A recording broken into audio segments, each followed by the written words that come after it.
Hay una versión tuya que duerme, que respira debajo de las excusas, que observa desde el espejo cada mañana, esperando que hoy sea el día en que dejes de fingir. Esta no es otra charla de éxito, es una operación de rescate. Objetivo, extraer al hombre que fuiste antes de que el mundo te dijera así se hace. Armas, verdad cruda, estrategias prohibidas, huellas de otros que atravesaron la misma noche. ¿Oyes ese vacío entre latidos?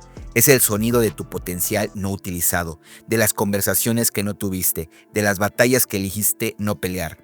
Esto es Entre Alfas, donde los débiles se fortalecen, los fuertes se humanizan y los que dudan aprenden a gobernar su tormenta interior. El viaje es brutal, las lecciones incómodas, las herramientas letales. ¿Subes al ring o sigues siendo espectador de tu propia vida? Bienvenido a esta nueva temporada. Tu evolución empieza ahora. Bienvenidos todos a la charla del día de hoy y estoy sumamente emocionado porque la invitada del día de hoy, ella es socióloga de profesión, además es coach certificada, facilitadora de procesos de desarrollo, competencias de liderazgo con especialidad en Conscious Business Coaching y Executive Coaching y Life Coaching. Vaya que su experiencia es muy amplia, ya que he tenido oportunidad de dar cursos, dar mentorías a directores generales de empresas como Sinlab México, Civale México, Teleperformance México, Gentera México, Bonafón México, entre otras. Entonces, su campo y expertise definitivamente que me tiene muy emocionado y sumamente agradecido con los hermanitos de El Clan, el buen Fer y el buen Luis, que hicieron posible esta conexión. Y vamos a estar hablando acerca de su profesión, de liderazgo, de qué fue lo que la llevó hasta aquí. Y sobre todo, vamos a estar hablando acerca de esta parte que me emociona, me apasiona, que es el liderazgo consciente, ¿no? Entonces, nada más y nada menos con ustedes, Betsy Vera Méndez. Betsy, bienvenida y muchas gracias por aceptar esta invitación. Gracias, Carlos, gracias por la invitación y gracias también a los chicos del clan, a Fernando y a Luis, por ponernos en contacto. Exactamente. Bien, quiero iniciar esta charla, Betsy, Ujú. preguntándote, ¿cómo fue tu niñez? Tengo entendido que eres originaria de Venezuela, ¿es correcto? Así es. ¿Cómo fue tu niñez en Venezuela? ¿Recuerdas? ¿Qué momentos, recuerdos, tanto buenos y malos, tienes de tu etapa en esta época? Bueno, sí, nací en Venezuela, nací en Caracas, Venezuela. Creo que todos tenemos recuerdos de niñez. Hoy en día, que ya soy grande, sé que a veces esos recuerdos son historias editadas, ¿sí? Entonces, comparto lo que en este momento mi mente tiene disponible, pero no necesariamente es la fidelidad absoluta de los hechos que pasaron, ¿no? Porque eso hace la mente humana. Pero sí sirve un poco para conocerme el contexto. Vengo de una familia en la que, pues, el lugar de el hombre y la mujer, o de la mamá y el papá, lo ejerció solo la mamá, ¿sí? Soy la hermana mayor, de 5 hermanos por parte de mamá, y 6 hermanos por parte de papá, Wow. que alcancé a conocerlos a todos, ¿sí? Físicamente, yo sabía que existían, pero los pude ver y conocer a todos físicamente en la funeraria donde estaban velando a mi papá en su entierro. Wow. Entonces, crecí sin la figura paterna, o sea, una ausencia tanto emocional como material, y que llenó por completo mi figura materna, que era mi mamá. Y, mis hermanos maternos éramos cuatro hembras y un solo varón, que es el menor. Y del otro lado, mi papá se casó de nuevo y tuvo 5 varones y una hembra que también era la menor. Teníamos las situaciones invertidas. Entonces, en mi niñez como buena hermana mayor y además hija de una madre, que se hizo cargo, me tocó un poco echar la mano, para cuidar a mis hermanos, ¿sí? Entonces, a los que nos toca esa experiencia de vida, nos toca ser el ejemplo a seguir, nos toca ser la mano derecha de la mamá, nos toca ser la mamá sustituta de nuestros hermanos, nos toca cuidar de otros desde muy temprana edad. Y, pues, lo que la mayoría de las veces, digamos, echamos en falta es no haber podido tener la niñez, entendida como esto desentendimiento de toda responsabilidad y solamente jugar, crecer, disfrutar. Yo no viví eso y me tocó muchas responsabilidades muy tempranamente, ¿sí? Y eso me llevó a yo creer en mi mente de niña que no era tan niña. O sea, mi mente, yo sé, y de ahí viene que soy como muy igualada con la autoridad o con los mayores, porque yo me sentía como con la responsabilidad equivalente a la que tenía un adulto, por lo cual yo me hacía igual a los adultos. Y conversaba con ellos y me relacionaba con ellos en paridad, no desde una posición en la que yo era la niña y ellos eran los grandes, yo la chiquita, ellos eran la autoridad, yo la obediente, ellos eran los poderosos y yo no. O sea, no viví eso. Entonces, si bien me llenó de muchas responsabilidades y me quitó algo o de la posibilidad de jugar y de ser niña, niña, y dejar todas las responsabilidades en manos a los adultos, también me dio mucha seguridad personal y mucha fuerza, ¿sí? Pero es una cosa muy cómica porque hasta muy grande, muy grande, y mira que tengo mucha edad, fue que yo me di cuenta de eso. O sea, es como para mí era absolutamente normal hablar con una tía o con una maestra como si fueran pares. Entonces, de ahí todo tiene su luz y su sombra, ¿no? Y de esa hiperresponsabilidad y adultez prematura, también tuve el regalo de no intimidarme frente a las autoridades. Y esa ha sido la historia de mi vida. O sea, las instancias de autoridad no son, en ninguna de sus variantes, este, no es un tema con el que yo me sienta intimidada o me sienta que me está evaluando o que me va a poner límites, porque pues en la práctica real del crecimiento no los tuve, pues tenía alguien que me ponía tareas, instrucciones, que me daba y que me da una infraestructura de vida, pero no era una persona que fuera tirana y restrictiva conmigo.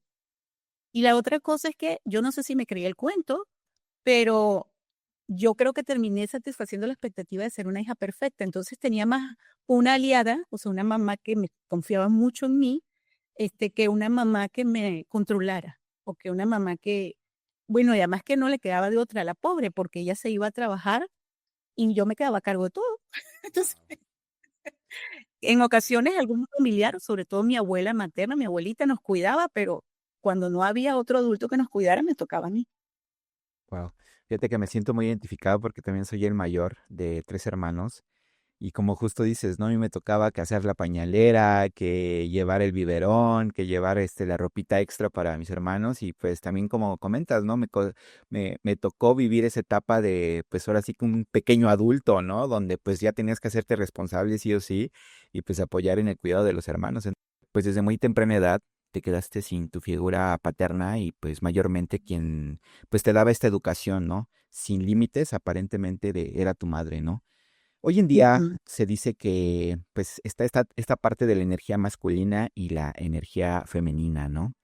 Vista desde tu perspectiva, tu mamá quizá pues trataba de balancear esa parte, ¿no? De tanto de límites y pues ser a la madre amorosa y todo eso. Pero ¿consideras que esta falta de figura paterna influyó notablemente en esa rebeldía, ¿no? En esa Betsy rebelde de la no tener como esa imposición por parte de la autoridad? diste en el clavo, Carlos. Sí, totalmente, totalmente. Así es. Y además me pillaste algo que no he dicho aún y es mi naturaleza profundamente irreverente. Sí, así es. Wow. ¿Tienes en mente quién fue quien sustituyó esa figura paterna en tu niñez? Pues tengo miradas ahora de adulta cuando miro hacia atrás y me hago esas preguntas porque cuando era niña no las hacía. O sea, no cuestionaba el estado de las cosas y pues eso era lo que había y no tenía este tema de estar cuestionando eso, ¿no? Solo pues mi papá no estaba y pues vivíamos sin él, entonces no era algo que yo dijera, esto es indispensable, aquí tiene que haber un rol paterno y un rol materno y todas esas cosas que ahora de grande decimos, ¿no? Pero lo que digo, o sea, si ahorita cuando me lo preguntas y volteo, digo, la persona que tomó el lugar de lo que sería la energía masculina en la configuración de mi cuidado durante mi niñez fue mi propia mamá. Entonces yo siempre dije, o sea, ahora, bueno, no siempre, ahora que tomé en cuenta eso, yo dije, oye, yo tenía una mamá que era como el papá. Es decir, en la relación energética o en la relación era proveedora, protectora, era la autoridad máxima de la casa, la que ponía las reglas. Y yo decía, ¿y entonces cuál era mi mamá? ¿Sí? Entonces, pues mi mamá biológica es ella porque es la hembra que me gestó y me parió, pero mi relación con ella era más como si fuera un papá que fuera una mamá. Entonces yo decía, bueno, no tenía papá, tenía una mamá que tuvo que tomar el lugar de papá y me quedé sin la mamá. Wow. Porque eso bueno, escuchamos ya mucho hoy en día, ya hoy es muy generalizado, esto de las mujeres pues se masculinizan mucho, ¿sí? Cuando tienen que tomar ese lugar. Entonces, o sea, por eso es que yo no creo mucho en el tema de femenino o masculino y un tema de género, sino más bien en la energía yin y yang, como bien dicen los taoístas, ¿no? Porque, y me di cuenta de quien esté en ese lugar tiene que tomar esa energía porque tiene que desempeñar ese rol. No es una elección, ¿sí? Y luego ya me vi yo de mujer ya más grande, estando en un lugar muy parecido. Y entonces en algún momento, hace ya unos cuantos años, ¿qué te podría decir? Porque eso me lo venía reflexionando, pero particularmente tomé una certificación, mi tercera certificación en coaching fue en coaching transpersonal en México y con una escuela argentina que me dio una beca y me preguntaron que qué quería de cursar esa certificación y dije, yo quiero reconectar con lo que ya soy, pero no sé cómo serlo, ser mujer. Wow. Entonces, yo pues de alguna manera me tocó hacer lo mismo, ¿sí? Y entonces o sea, por eso es que soy un poco flexible con este tema de género, ¿sí? Y de los malos y los buenos, ¿sí? Y las víctimas y los victimarios, porque depende de qué lugar te tocó jugar en la vida, tú tienes que tomar eso para hacerte cargo del lugar que te asignaron o lugar que te tocó. Entonces, cuando tú dices, no, es que, o sea, si mi mamá hubiese sido una mujer con lo que normalmente definimos de energía femenina, no nos hubiese podido mantener a 5 hijos sola. Exactamente. Entonces, pues, desde ya cuando uno empieza con los traumas y con la psicología y la psicoterapia, mi mamá, pero estos días vi un reel que decía, pero mi mamá, o sea, se hizo cargo de todo, ¿qué más le podía pedir? ¿No? Entonces, pero sí me dejó en falta esa parte tierna, dulce, contenedora de la energía femenina, pero no porque ella no tuviera la posibilidad de dármela o la disposición a dármela, sino porque tuvo que tomar otro lugar y ese otro lugar demandaba otra energía, ¿sí? Y a eso le agradezco, pues, lo que viví, lo que me dio. Entonces, hoy en día ya estoy más, agradecida con lo que fue, ¿sí? Menos cuestionadora de lo que fue o lo que es cuando es, y más, más compasiva en entender que cada quien en un momento y en el lugar que está tiene que actuar desde ese lugar y que eso no define a la persona ni tampoco necesariamente fue su elección, ¿sí? Entonces, yo eché en falta a una mamá como el arquetipo típico de la mamá, porque mi mamá tuvo el arquetipo típico de un papá. Exacto. Y esta charla me gustaría abordar un poquito más adelante, pero me gustaría dejarla aquí en el tintero, porque considero que hoy en día, pues, se dice que ambos, tanto hombres como mujeres, tenemos las dos energías, ¿no? Energía masculina, energía femenina en el hombre. Es así por eso, porque no es género, no es sexo, no es género. Eso Exactamente. es una manera, así se le dice, lo dijo ya Jung, Jung lo llamó, discípulo famoso de Freud, el famoso Gustav Jung lo llamó anima y animus, para diferenciarlo. No le puso hembra o varón, femenino o masculino, él también le puso un nombre distinto, porque son eso, son formas de manifestar esa energía en el mundo en el que habitamos todos. Y ambos tenemos todas. Y dependiendo también de qué rol te toca jugar en el espacio-tiempo y en tu ámbito cultural, tienes que echar más mano de una que de otra, pero no es porque no estén disponibles para todo ser humano. Están disponibles, pero la biografía te va constituyendo rasgos que se manifiestan más en un sentido o del otro, depende de lo que te haya tocado vivir. Wow. Justo es vital porque actualmente pues se están polarizando los hombres tanto del otro lado, muy femeninos, y las mujeres muy masculinas, ¿no? Pero bueno, esto lo dejamos en un paréntesis porque me gustaría Sí, retomar tu historia. Naciste, creciste en Venezuela y tengo entendido que te fuiste a vivir a diferentes partes. Estuviste en México, actualmente estás en España. ¿Cómo fue ese proceso de cambio, de salir de tu país? ¿En qué momento fue? ¿Cómo es que pues sales de donde naciste y creciste? sí. Eso es interesante porque en otro podcast que me entrevistó un chico, me preguntó también eso. Y además él me pidió personas que me conocieran de toda la vida para también entrevistarlas previamente. Y pues mi hermana del alma, que es mi mejor amiga, eh, yo cuando visualicé los momentos duros, o sea, los momentos desafiantes, duros, los llamamos, ¿no? Y ella me dijo, yo veo estos y dije, esos son. O sea, es como, me conoce también que esos son esos momentos, ¿no? Esos momentos que llamamos, bueno, la antropología lo llama ritos de pasaje, ¿sí? La psicología junguiana lo llaman crisis de individuación, que son momentos de quiebres significativos en la vida de una persona y es un antes y un después. Entonces, en ese sentido, el primero fue irme de mi propia casa. Me fui muy joven, a los 20 años. Eso no es habitual en mi país, ¿sí? Los hijos se quedan, mucho tiempo, ¿sí? Ahí las mamás son muy mamás en general y son sobreprotectoras. Y como decía la suegra de mi primer esposo, los hijos joden hasta los 30 y salen buenos, si no toda la vida. Entonces, no es común que, en Venezuela los hijos se vayan como en Europa o en Estados Unidos que ya cuando tienen la mayoría de edad, pues los empujan y salen. Allá no es así. Y entonces, y menos en una mujer, ¿sí? Y yo todavía estudiando en la universidad, pues por un enfrentamiento con mi mamá, eh, me dijo algo que me marcó la vida y fue esto. Porque estamos discutiendo y yo suelo debatir apegada a hechos, apegada a fundamentaciones, como desde un lugar de raciocinio.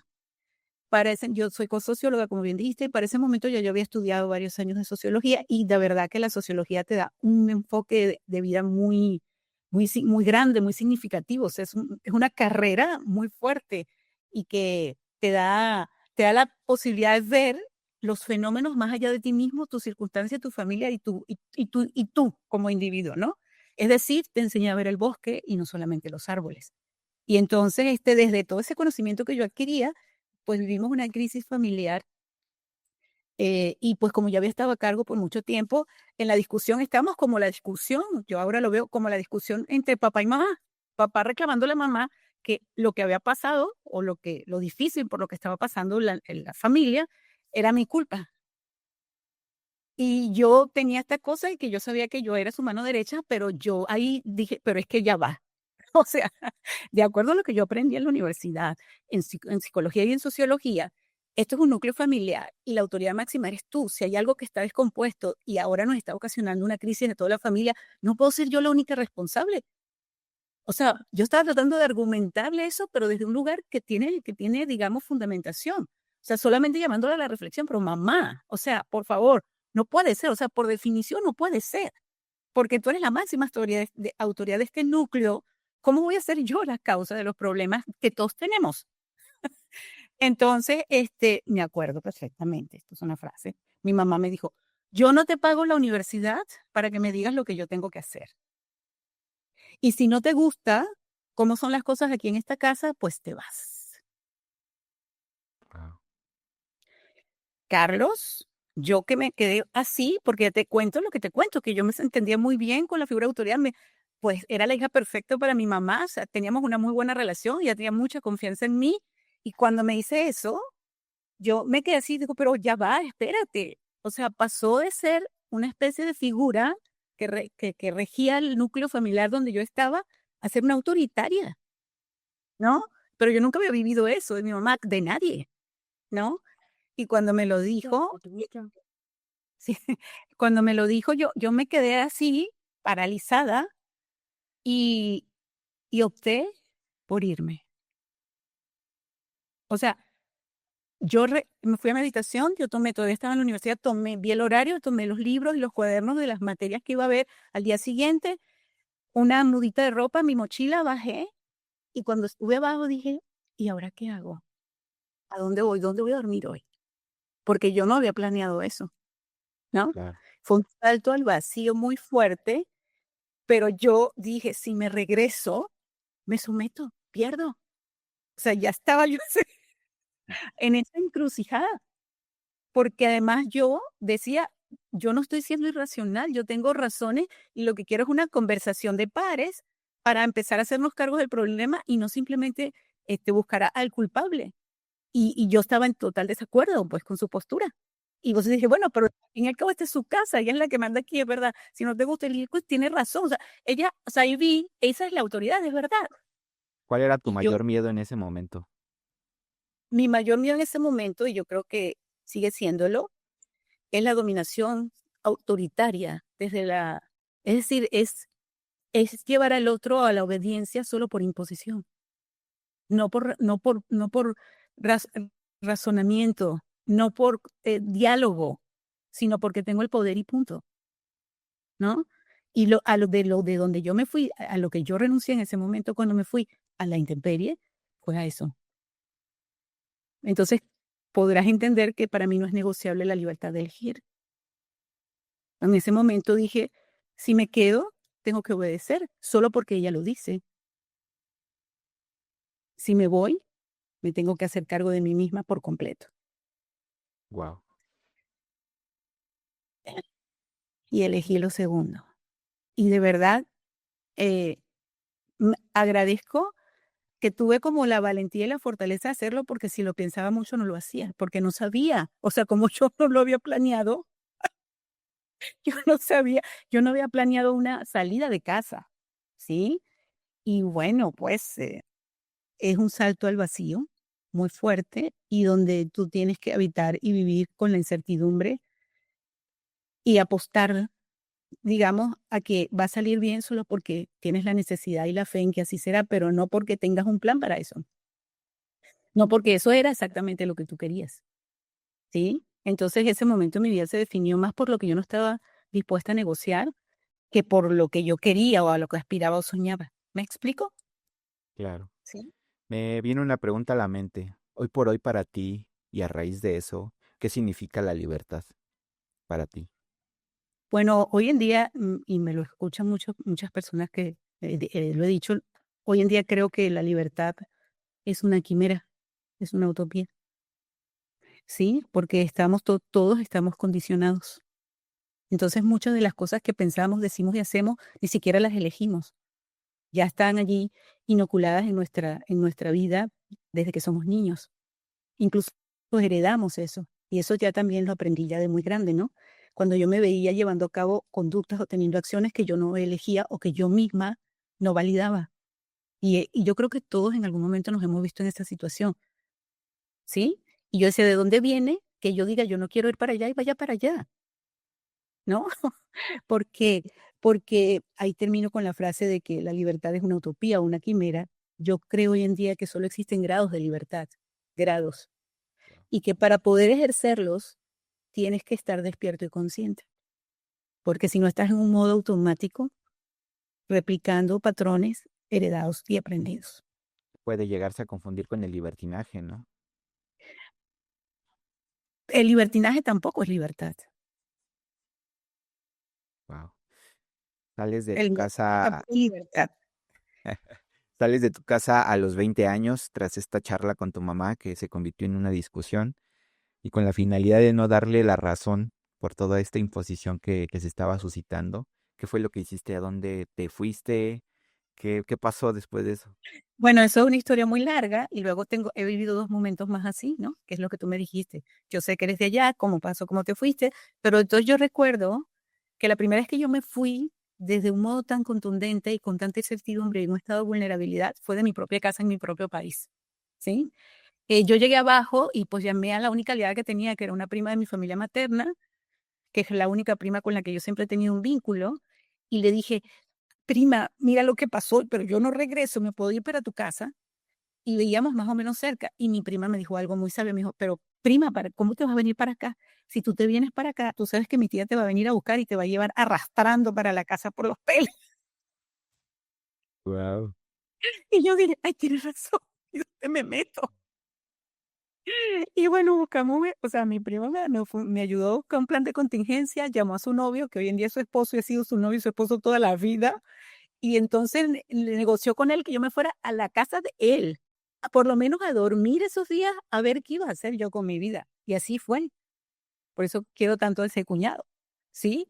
Porque, o sea, el refugio fue el novio de mi prima, porque ahí no podían encontrarme. Claro. Mi prima, pues, no iba a decir nada, era mi aliada. Y después de ahí, ya yo estaba estudiando en la universidad y trabajando, entonces, pues, como trabajaba, me administré con lo que yo ganaba y con eso empecé yo a vivir, pues, como vives, como roomie en habitaciones, este, como dicen allá en Venezuela, pasando más trabajo que una gata ladrona y teniendo que tener la responsabilidad de estudiar toda la mañana y la responsabilidad de trabajar toda la tarde. Y así, desde ese momento, desde que yo empecé a trabajar, terminando segundo año de la universidad, no paré más nunca de trabajar, más nunca, ¿no? Entonces ahí empecé yo a ser mi mamá o a ser yo mi única cuidadora, a hacerme por completo cargo de mí, pero yo sola, porque no había más nadie que estuviera allí haciéndose cargo y que no le correspondía, pues porque no era familia mía. Entonces tuve yo que decir, bueno, me toca a mí cuidar de mí. Wow. Y eso hice. Y de ahí que cuando siempre digo, cuando tocó migrar de Venezuela, por las razones pues que muy conocidas por todos, ya digamos algunas cifras dicen somos 6 millones ya afuera, somos 7 millones, ya es una diáspora venezolana en el exterior. Y mira, son 6 o 7 millones de una población de 30 millones, o sea que es un porcentaje significativo. Este, siempre digo que yo supe sobrevivir cuando di ese salto al vacío, cuando fui a México, porque yo había ya dado un salto así en mi propio país. ¿Por qué? Porque en Venezuela, o sea, cuando yo me fui de México a Venezuela, me fui con 2 maletas y más nada, de Venezuela a México. No tenía empleo, no tenía visa de trabajo, no tenía familia allá. Tenía algunos conocidos amigos con los que yo había estudiado coaching en mi primera certificación en Colombia, que eran mexicanos, y yo me acuerdo que llamé a uno y le dije: "Oye, si yo me quisiera ir de Venezuela, y me quisiera ir a México, ¿podría contar con tu apoyo?". Y él me dijo algo muy muy honesto, me dijo: "Mira, Bexy, yo no tengo mucho más que ofrecerte, pero por lo menos dónde dormir y dónde comer las primeras 3 semanas tienes. Carlos". Yo dije: "Eso es todo lo que necesitaba escuchar". Compré el boleto y en octubre del 2016 llegué a México. Y en esa casa comí, dormí 3 semanas, literal. Wow.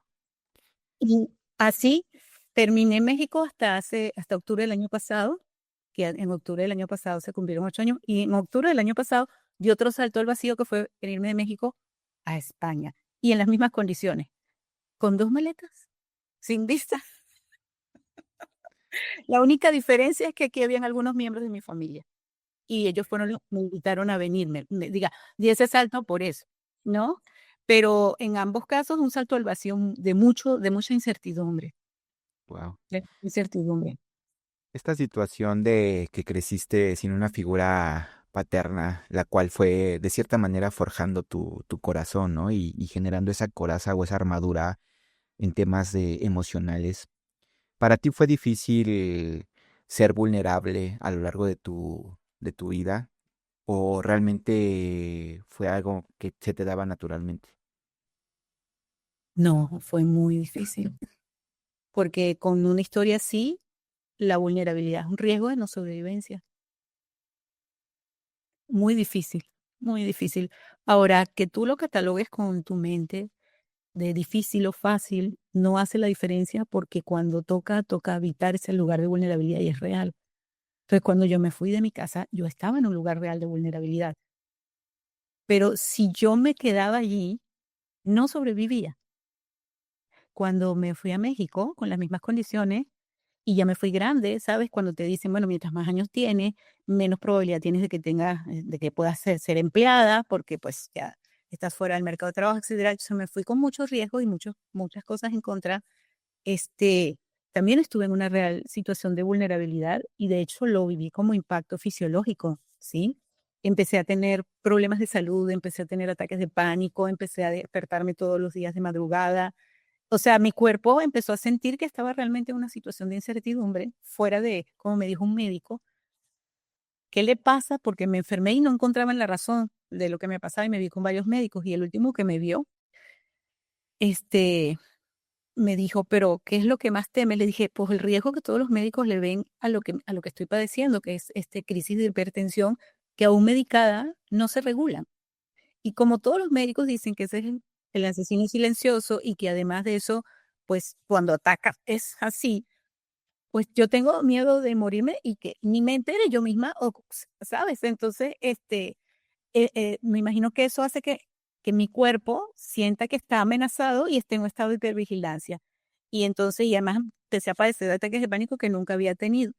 Y entonces fui a varios médicos, me dieron varias cosas y ya cuando fui a este tercero, me dijo, Bexy, yo te voy a preguntar algo, porque desarrollé además una afección en el riñón, que yo nunca había sufrido de los riñones, Carlos. Y entonces, al final le digo, pero doctor, explíqueme cómo es posible que yo tenga esto si yo, cuando llegué aquí a este país en octubre y eso era en enero, yo no tenía nada en los riñones. Y él se volteó y me dijo algo que me cambió la vida. Y después estudié yo eso. Él me dijo, Betsy, nosotros los seres humanos siempre creemos que somos algo superior a cualquier otra especie en el planeta. Y se nos olvida que somos una especie más.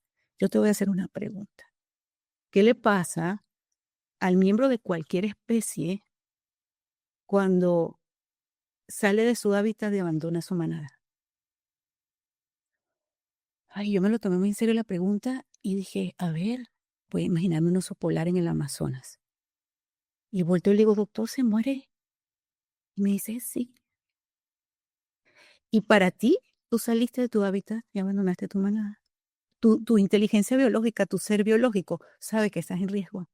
Diste un salto al vacío y tu sistema de hipervigilancia se activó porque o sea, no te sientes segura, tu ser biológico no se siente seguro y para todo el instinto de vida de todas las especies, incluyendo los humanos, el hecho de no poder repararte, de no poder sentirse seguro, no te permite repararte, descansar y dormir porque pierdes, ¿sabes?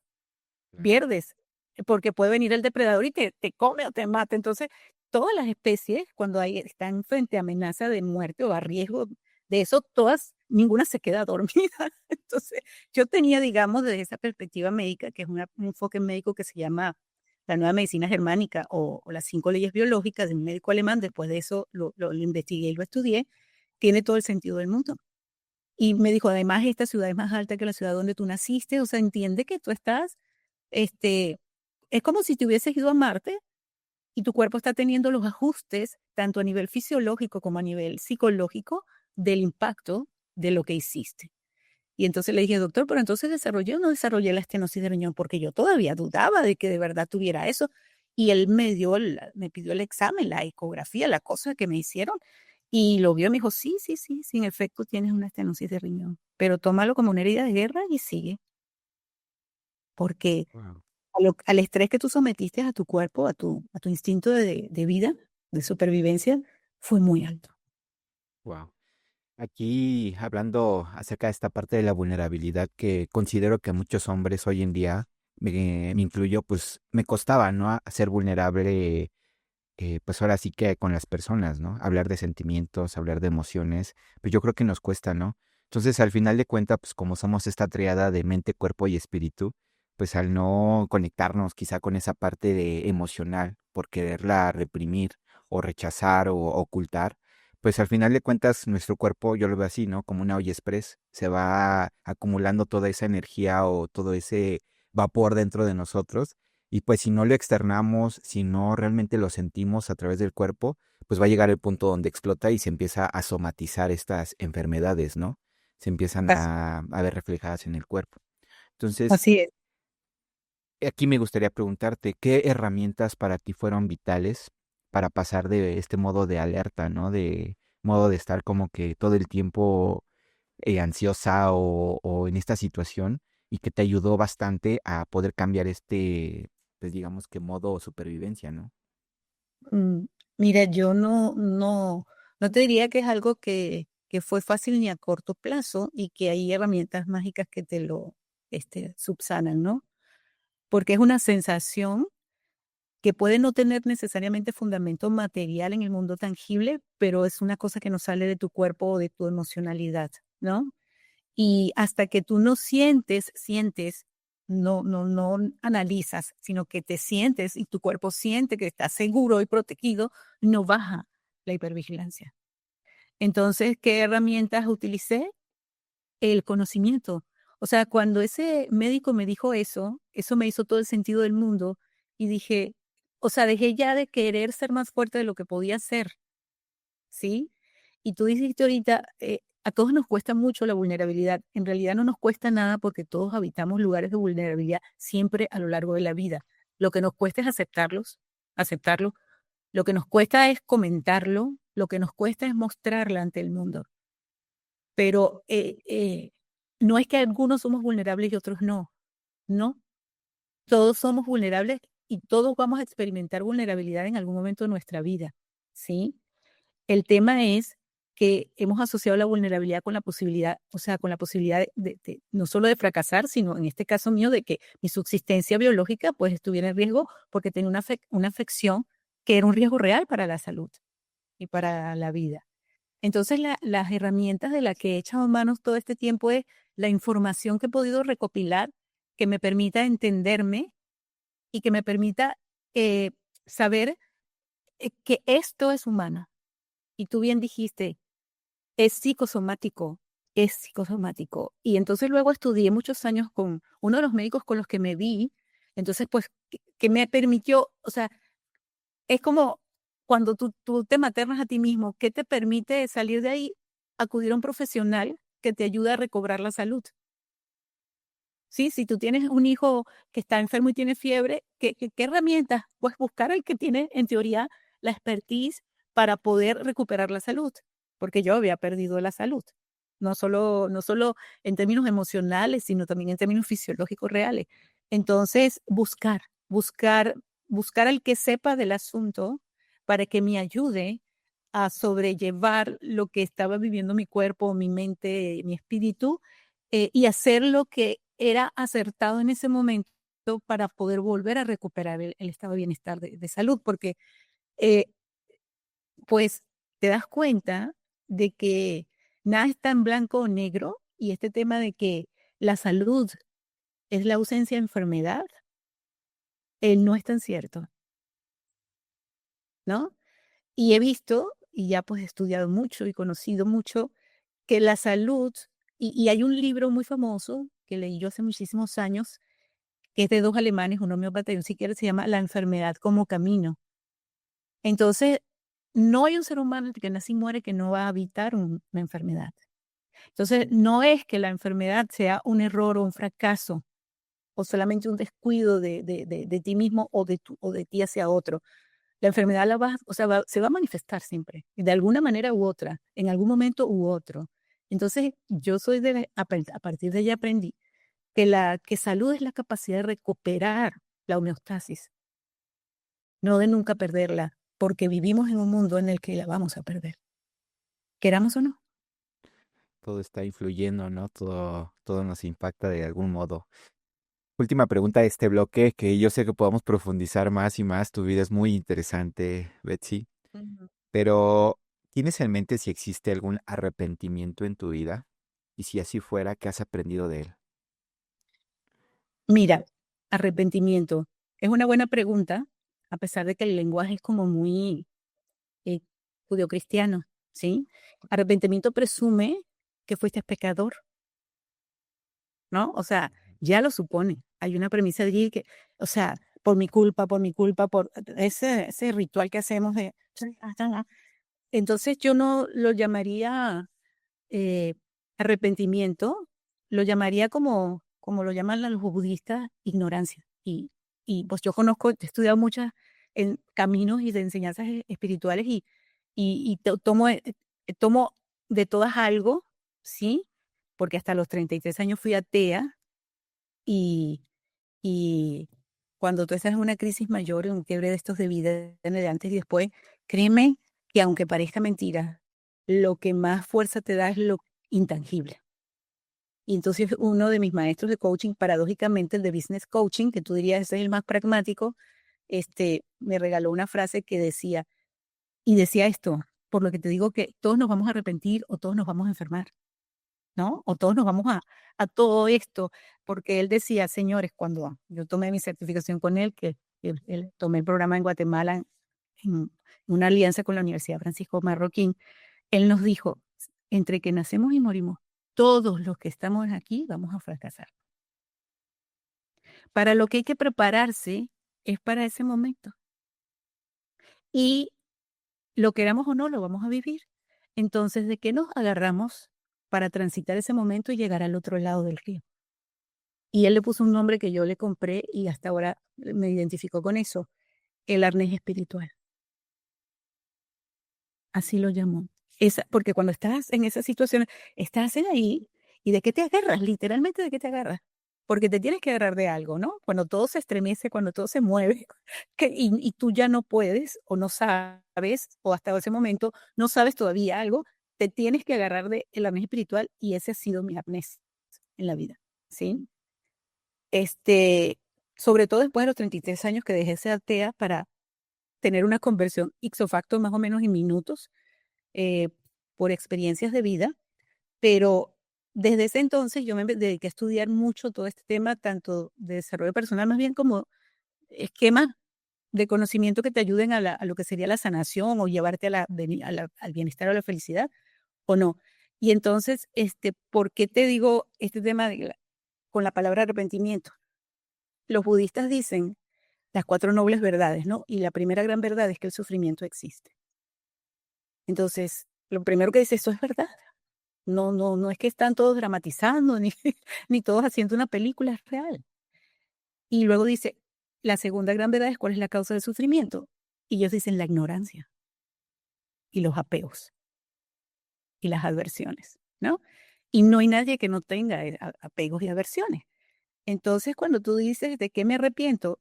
No lo sé, porque no sé si yo elegí eh, todo lo que viví.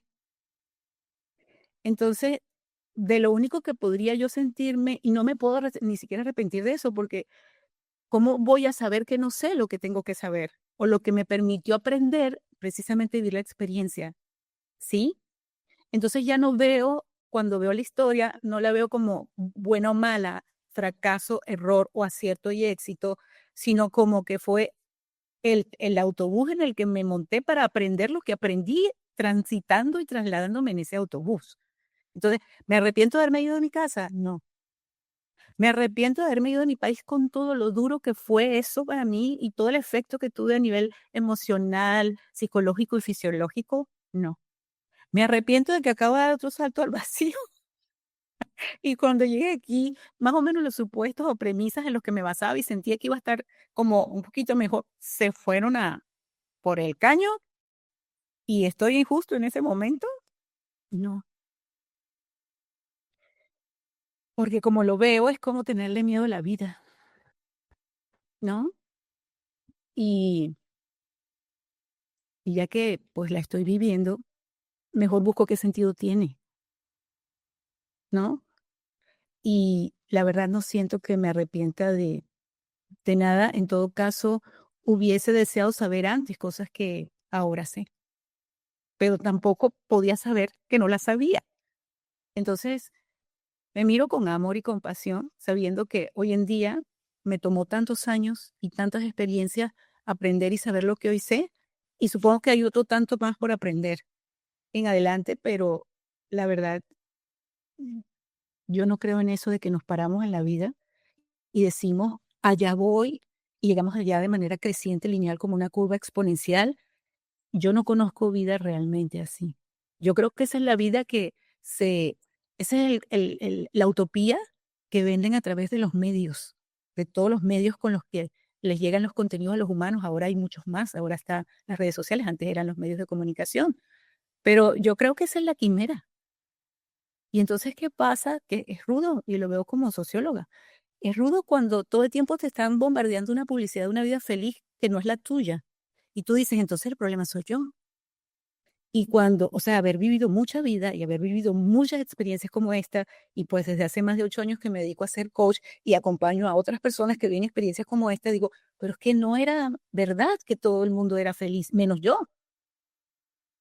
Entonces, O sea, es una especie como de engaño colectivo y que hace mucho daño, porque entonces cuando tú te comparas con el deseo, el estándar o la aspiración colectiva en donde te tocó nacer y tú no das, la brecha es muy alta, tú te echas toda la culpa en ti y ahí es donde está el tema de como bien dicen, toda la literatura esta de autoayuda que juega en favor y en contra, porque esa literatura te pone toda la responsabilidad de lo que vives solo encima a ti como individuo y no toma en cuenta que vives en un contexto social que también condiciona y determina e incluso define las expectativas antes de que tú nazcas. O sea, define las expectativas que tienes. O sea, si naces en un cuerpo de varón, ya la sociedad te dice, en este país, varón es. Si naces en un cuerpo de hembra en este país y como no honra la expectativa del estereotipo que ya existe antes de tu nacimiento, entonces la cuenta la pagas tú, el fracaso es tuyo. Y yo estoy en franco desacuerdo con eso. Wow. Pasando al bloque de tu profesión, que bueno, actualmente eres coach. Ya nos decías que bueno, pues estudiaste sociología, pero me gustaría saber si hubo alguna experiencia vital que haya revelado tu camino en cuestión a que guiaras a otros hacia su plenitud. Bueno, para mí una experiencia vital fue esa que te conté que viví justo a los 33 años, que después de que la viví y pensé que no valía la pena seguir viviendo, pero seguí. Eh, Estudié mucho porque, digamos, las herramientas para mí han sido el conocimiento, la información, que me saca de la creencia limitada que he tenido yo desde la poquita eh, magnitud de la realidad que conozco, ¿no? Entonces siempre he sido como muy exploradora de muchas cosas y no confío solo en el conocimiento que tengo yo ni en el conocimiento de mi entorno a escala individual pequeña. Siempre digo, tiene que haber más, tiene que haber más. Entonces he sido una buscadora perpetua por mucho tiempo. Ya no me gusta usar la expresión buscadora porque entonces parece que esto es inagotable y no se va a acabar. Y yo misma me decía, ay, Bexy, no te alcanza una vida para todo lo que falta por aprender. Y dije, bueno, déjame cambiar la cuestión, déjame decir que ya soy una encontradora, porque, porque entonces cuando tú me decías, ¿de qué echaste en mano? ¿Qué herramientas de las que encontré? Pero busqué y ese buscar te saca de tus creencias, de tus propias creencias limitantes, de tus propios entendimientos de las cosas como deben ser, ¿sí? Y a eso te impulsa la crisis, porque cuando tú estás en crisis haciendo lo que crees que debiste haber hecho para obtener lo que crees que debes obtener y no lo obtienes, tú dices, Dios mío, ayúdame, ¿que ahora qué hago yo? Entonces, me preguntabas qué hito cambió mi vida. Bueno, esa experiencia de los 33 años en la que yo, me vi en un estado de vulnerabilidad extrema. Ujú. Y en ese momento sí reconozco, me daba pesar seguir viviendo, ¿sí? Y, a pesar de que era atea, decía cada vez que me acostaba a dormir: "Ay, Dios mío, hazme el favor. Yo sabes que soy muy cobarde, hazme el favor, que yo mañana no me despiertes". Porque no le veo mucho sentido a estar aquí. O sea, no veo bonito este mundo. No era lo que yo creía cuando era chica, cuando era niña. No es lo que yo creo, no es lo que te venden en los medios, no es la promesa que te hace la sociedad, ni la familia, ni ninguna de las instituciones. Entonces, pues, es como una decepción del mundo, por decirlo así.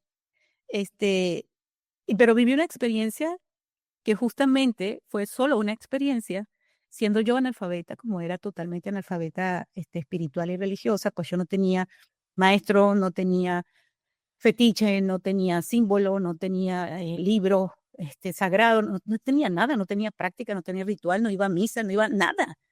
Y yo me acuerdo que tenía, bueno, todavía tengo un cuñado que es evangélico y me decía, ay, pero cuñadita, pero por qué usted no se acerca a Dios? Y siempre la invitación de que te acerques a Dios desde muchas disciplinas espirituales es que te acerques a Dios a través del intérprete de Dios, que es el que está en esa disciplina, ¿sí? Sea el rabino, sea el sacerdote, sea el gurú, sea sí, el monje, o sea, es la invitación. Todos te dicen: "Acércate, pero acércate por mi riel, por mi autopista". Y yo me acuerdo que le dije a mi cuñado, le dije: "Mira, cuñado, usted me va a perdonar. Pero si Dios es tan poderoso, no necesita intermediarios. Mándale a decir que me busque y que se entienda conmigo. Porque si yo me tengo que meter a evangélica para poder tener un vínculo con Dios, entonces Dios no es tan poderoso. Yo lo desafío, dile, yo lo desafío y que se me presente. Wow. Carlos, pasó. Y yo no sé, los que nos están escuchando, me están escuchando, está loca, ¿no? So, Pero pasó. Y entonces yo por eso, o sea, tengo todavía, o sea, como te digo yo, eso me restableció, me nutrió, me regeneró todo el tejido existencial, porque mira lo que yo me reflexioné. Yo decía, yo no podía estar hasta ese momento de mi vida vivida, hasta mis 33. Ese era el momento en el que yo estaba más jodida de toda la historia de mi vida, en el que todo me había salido mal, en el que las decisiones parecieron haber sido totalmente equivocadas, y todo buscando el sueño. Y yo hice check, check, check. O sea, y tú dices, pero bueno, no, se supone que cuando haces esto, esto y esto, no pasa esto. Yo hice esto, esto y esto, y lo que tuvo fue una crisis existencial y una depresión de 2 años. wow. Y, o sea, no podía yo sentirme más perdida, más desorientada, más frustrada, insatisfecha, más triste. Y en ese momento tuve esa experiencia. Entonces yo dije, es verdad que, o sea, si existe algo que se llame Dios, o como lo queramos llamar, es verdad que está para ti, independientemente de tu desempeño. Y ahí está el alivio que pueden dar a muchas personas la dimensión espiritual. Porque ahí fue cuando yo dije, es mentira que para sentir esto que yo sentí que me dio ganas de vivir, ¿sí? Tengo que ser exitosa. Es mentira que tengo que estar delgada. Es mentira que tengo que estar bella. Es mentira que tengo que ser perfecta. Porque cuando estaba peor fue cuando sentí aquella sensación que me embargó de una paz como más nunca la he sentido en mi vida. Y, y me hizo tener la total certeza de que existía algo más grande que yo. ¿Cómo se te presentó esa situación? Pues solamente una experiencia sensorial, mi querido, entre que tomé el elevador de donde vivía hasta el estacionamiento a ir a buscar mi carro, mi coche, en ese tramo de tiempo sin nada, sin nadie, sin vela, sin incienso, sin libro, sin maestro, sin nada. ¿Vino alguna frase, algún pensamiento a tu mente en ese momento? Muy buena pregunta, querido Carlos, sí. En ese momento en el que yo estaba sumida en aquel éxtasis, ¿sí? Lo que mi mente pensó fue, en este momento podría morir en paz. Ya valió la pena todo. Eso fue lo que pensé. Y te puedo decir, yo no fui la autoprocuradora de la experiencia,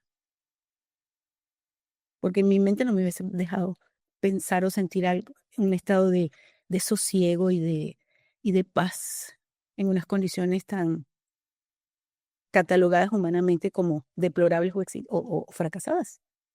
Por eso yo no creo mucho en eso del éxito y el fracaso. Creo que son las dos caras de la misma moneda. Y en una vida humana, por lo menos tengo la mía para corroborarlo, la cantidad de veces en donde ha habido lo que llamamos éxito, en proporción, siempre es menor a lo que llamamos de fracaso, a lo que llamamos éxito. Entonces yo digo, ¿cuántas vidas más tenemos que vivir para darnos cuenta de que es un cuento? Wow. Tras esta experiencia, hoy por hoy para ti, ¿qué significa Dios? Buena pregunta. Fíjate, yo creo que por un tema de hábito cultural y de configuración de un programa mental en la cultura o espacio-tiempo donde nacimos, le ponemos los nombres, pues los occidentales y los que somos católicos o que nacimos en una cultura católica, aunque no la profesáramos como yo, lo llamamos Dios porque ese es el vocablo que tenemos disponible como en el disco duro, ¿no? Ujú. Pero a partir de ahí sí me dediqué mucho a estudiar y a investigar sobre esos temas porque es como mi herramienta en la vida siempre ha sido investigar, ¿sí? Porque en ese momento Ecléctica. sí, sí, sí, sí, sí, totalmente ecléctica. Y no tengo límites, digamos, dogmáticos con respecto a lo que tengo que estudiar. He estudiado Kabbalah, budismo, yoguismo, chamanismo, con la misma vehemencia y con el mismo gusto que cualquier otra cosa, ¿sí? O sea, no es que tengo clases sociales del conocimiento, ¿sí? Sí, o sea, voy y también como que lo que va pasando de manera orgánica y natural en la vida, ¿no? Ahí en México tuve la experiencia de aprender mucho de todo el tema de la cultura ancestral y de la sabiduría chamánica.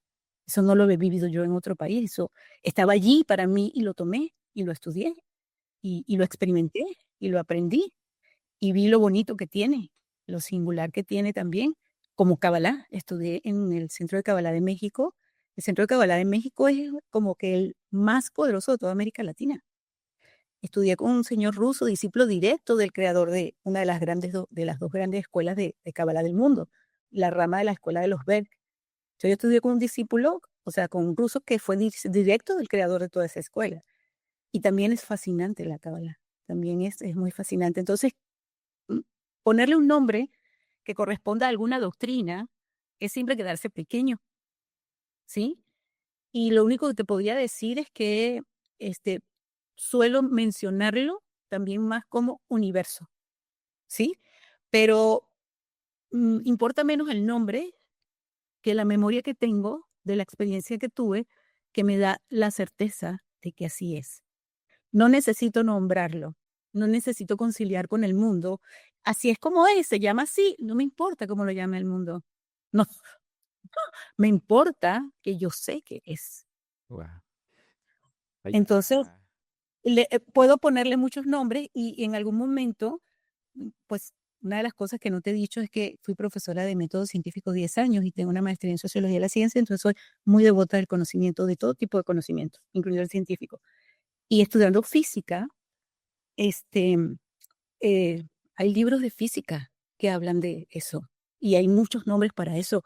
Lo llaman el campo, la matrix. El campo es un nombre que me gusta mucho y que se usa en ciertos tipos de técnicas. Y tengo un libro, se llama así El campo, y es un libro de divulgación científica de toda la documentación desde la física. Entonces, también lo llaman cuántico, nivel cuántico. Yo me encuentro cuando tengo que fonetizar eso de y estoy en una conversación, una interacción con otros o conmigo misma en mi mente, porque nosotros tenemos diálogos internos, llamándolo Dios por hábito lingüístico, ¿sí?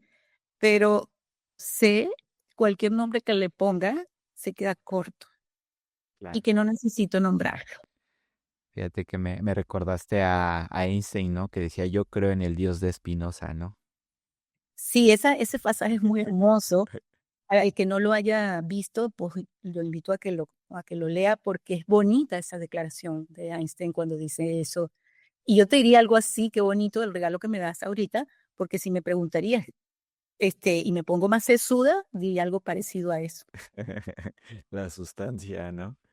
Betsy, pues fíjate que no teníamos ahora sí que planeado llegar hasta aquí, pero creo que para mí fue una canalización, o sea, realmente Dios quería que tocáramos este tema desde mi perspectiva, pero yo creo que podríamos extendernos mucho, mucho más porque a mí me encanta Sí. todo este mundo de la espiritualidad, pero Claro, podemos extendernos mucho y es un mundo, sí, es así. es un mundo muy, muy... Pero tengo que ser considerados con los oyentes Sí.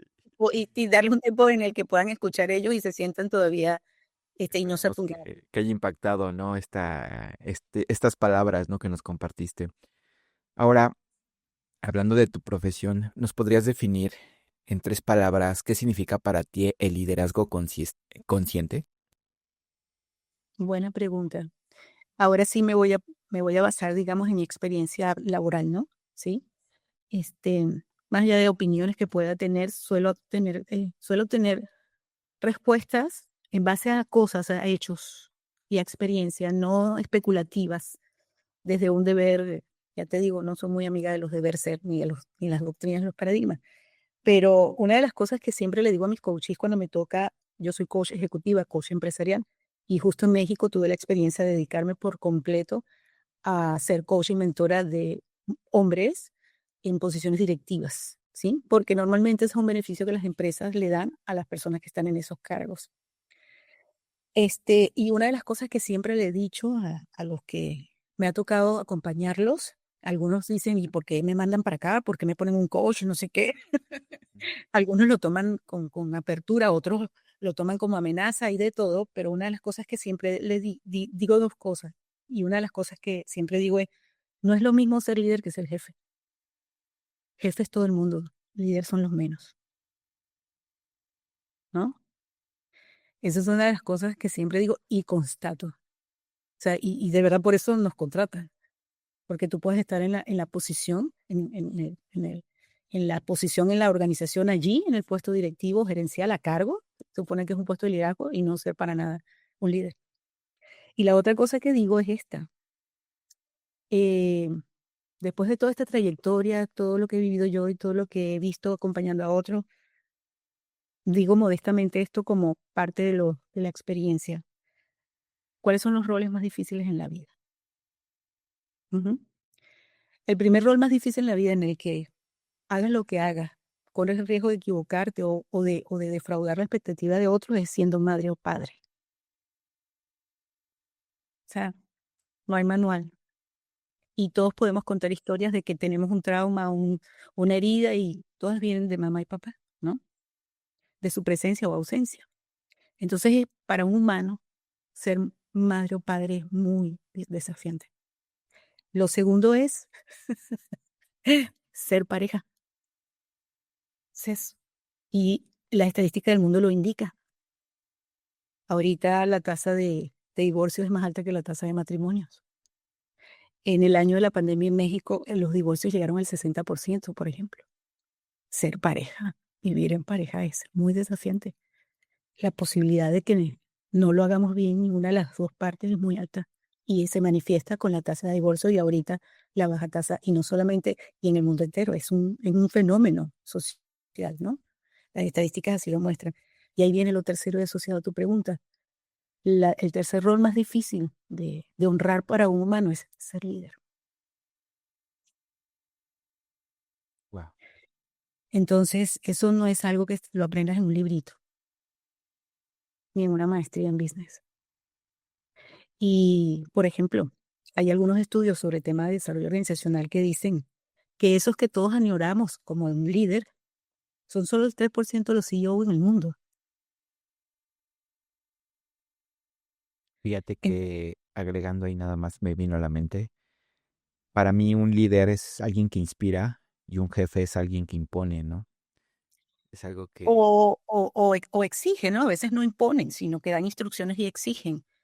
Sí, y hay muchas diferencias y digamos que la teoría del liderazgo tiene mucha literatura a nivel mundial, pero no hay muchos ejemplos reales en las organizaciones de que las personas que están en ese lugar se parezcan a ese ideal.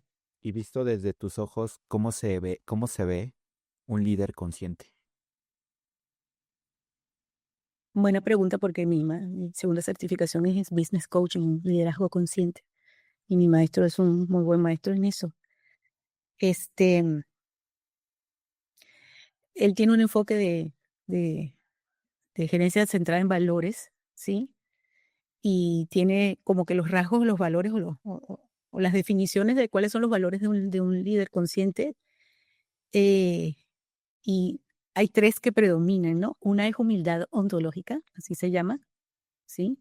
La otra es responsabilidad total y la otra es, no me acuerdo cuál es el otro nombre, pero de cualquier forma yo te diría que lo que nos puede conducir a estar en un lugar de liderazgo que además todos podemos estar, no necesitamos que la organización nos dé la cajita. O sea, el liderazgo no es un fenómeno que las organizaciones crean. El liderazgo se da en cualquier lugar y por cualquier persona, ¿sí? Y pasa por tener una mirada reflexiva de ti y del mundo, ¿sí? O sea, como tú bien dices, un líder es alguien que inspira, pero cuando nos preguntamos qué me inspira, cuando tú te has sentido atraído por el magnetismo del liderazgo, todos hemos vivido esa experiencia. Y o sea, esa sensación, pues como sería Cristo, en donde tú te conviertes en seguidor de manera voluntaria, tú vas tras él. Es un inspirador que tú quieres que te conduzca o que te oriente o que te acompañe a avanzar en el camino. La pregunta que yo me haría o te haría y le haría a todos los que nos escuchan es, ¿qué es aquello que hace ese efecto en nosotros? Eso que nos atrajo puede ser distinto en cada persona, es el efecto liderazgo. El efecto liderazgo lo definen los seguidores, no el líder. ¿Crees que tenga que ver con esta parte del balance entre tu energía femenina y masculina? Sin duda, sin duda. Fíjate que esos 3% de CEO en el mundo que dicen que le llegan, ¿sí? Le llegan, dan el ancho de banda para poder ponerse el título de líderes, son justamente, empíricamente en la realidad, los estudios, hombres con mucha experiencia en posiciones de mando, de liderazgo, pero con una estrategia muy femenina de liderar. O sea, la forma de liderar es una forma más femenina o yin. Es decir, ¿Empática? no, ¿cómo es una forma yin o yang? La forma que hace sentir al otro cuidado, Ok. yin. Es decir, en donde el otro quiere permanecer a mi lado porque se siente cuidado por mí. Entonces, y conozco, he tenido la fortuna de poder trabajar entre que he trabajado y luego esto, seres humanos que tienen esa cualidad de que cerca de ellos tú te sientes, te pueden desafiar y tú le das el permiso, te pueden exigir y tú le das el permiso, te pueden, digamos, escarmentar porque tú no cumpliste con algo y tú no lo ves como un problema, sino más bien lo ves como, uy, no pude honrar la expectativa que tenía de mí porque yo quiero seguir a su lado. Pero ¿qué es lo que me hace seguir ahí? Que me siento cuidado.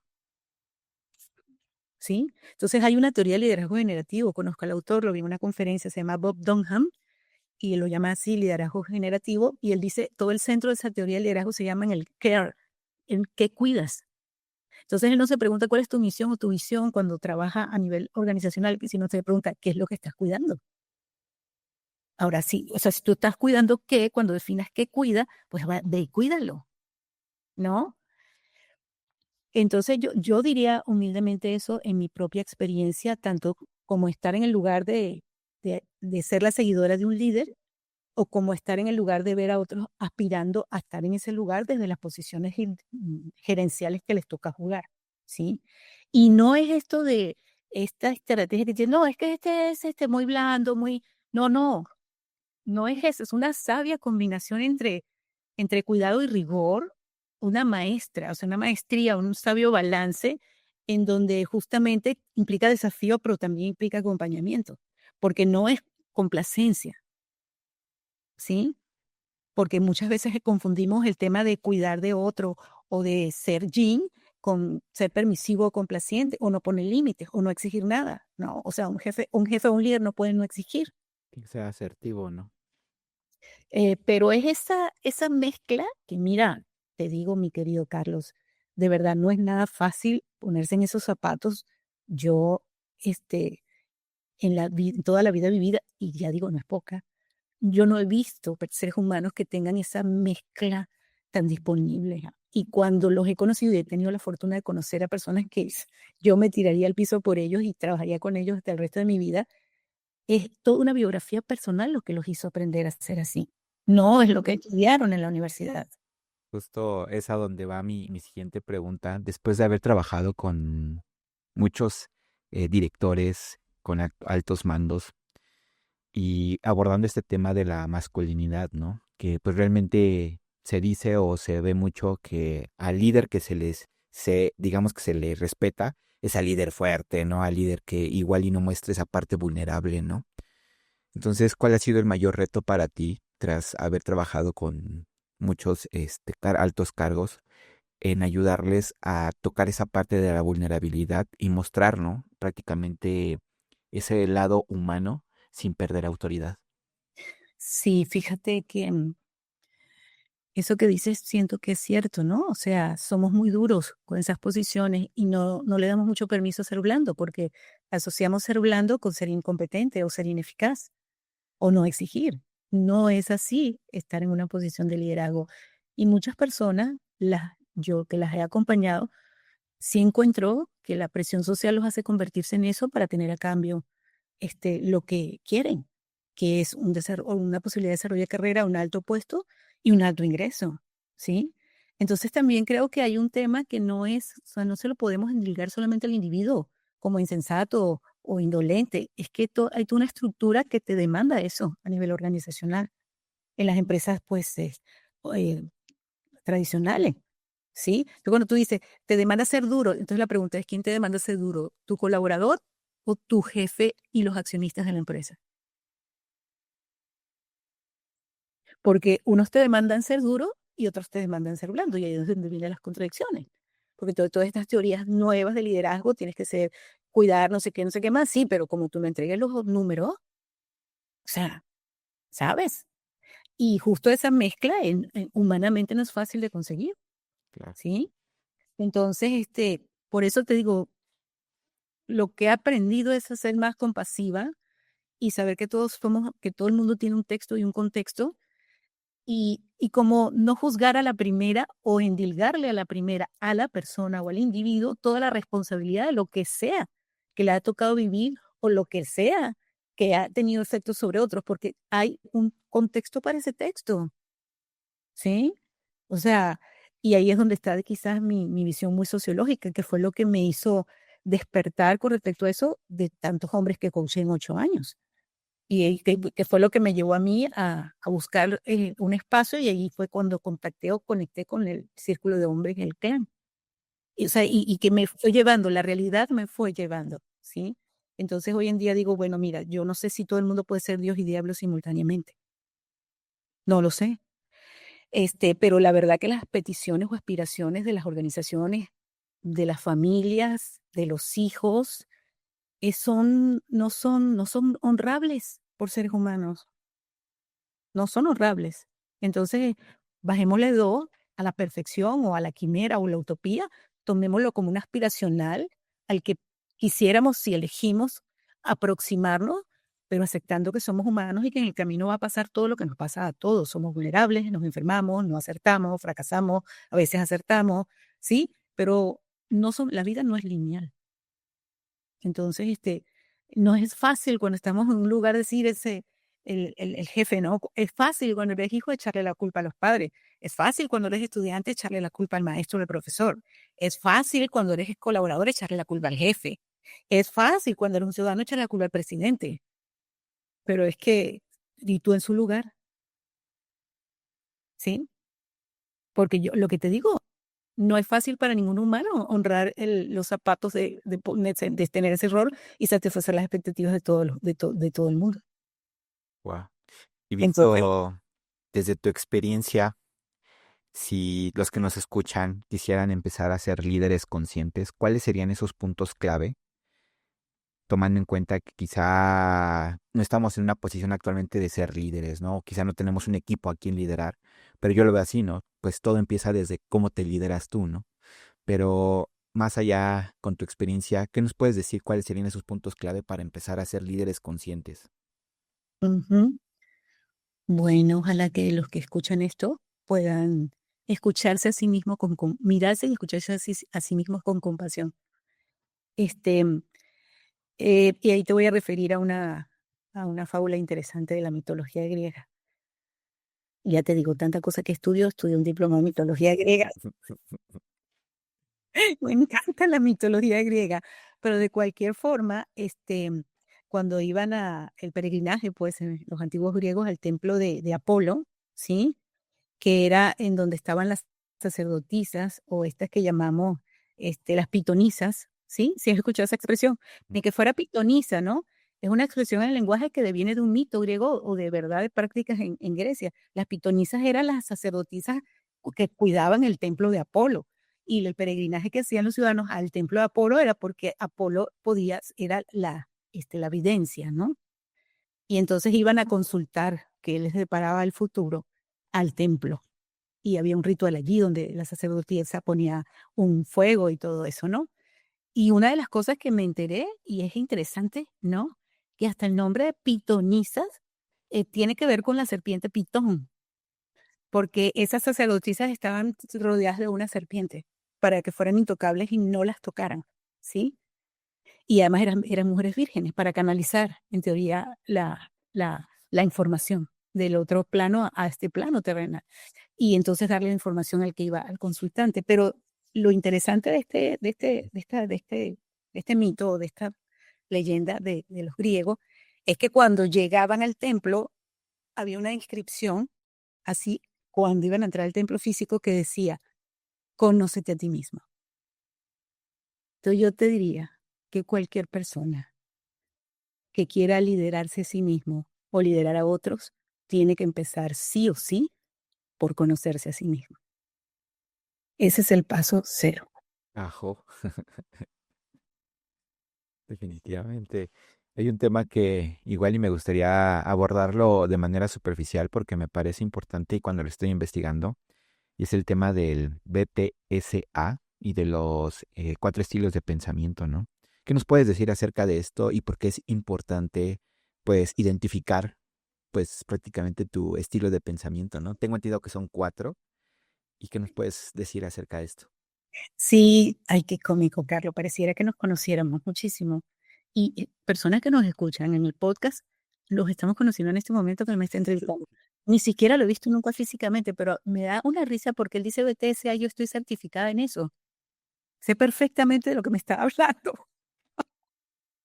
Esa es una prueba neurocientífica en la que lo que se mide es cuál es la predominancia cerebral de la persona, el estilo de pensamiento de un ser humano en base a su predominancia cerebral, entendiendo por predominancia cerebral cuál de los 4 cuadrantes del cerebro predomina a nivel fisiológico en su anatomía, en su fisiología. Y esa predominancia le va a dar una manera de pensar. Y eso tiene mucho apego con la biología también, ¿no? Entonces, ese es el BTSA, ¿no? El BTSA es Benzinger, que es la creadora o autora, ¿sí? Catherine Benzinger, la que creó esa prueba, que es una psicóloga organizacional, esa fue su tesis doctoral. T de thinking, ¿no? S de style, ¿ok? Y A de aprendizaje, ¿no? Y hay otra famosa con 4 siglas muy conocida a nivel mundial, que es una prueba de personalidad que se llama el MBTI también. Esa tiene 16 personalidades. Y esta tiene 4, estas no son personalidades, estas son estilos de pensamiento dependiendo de tu predominancia cerebral.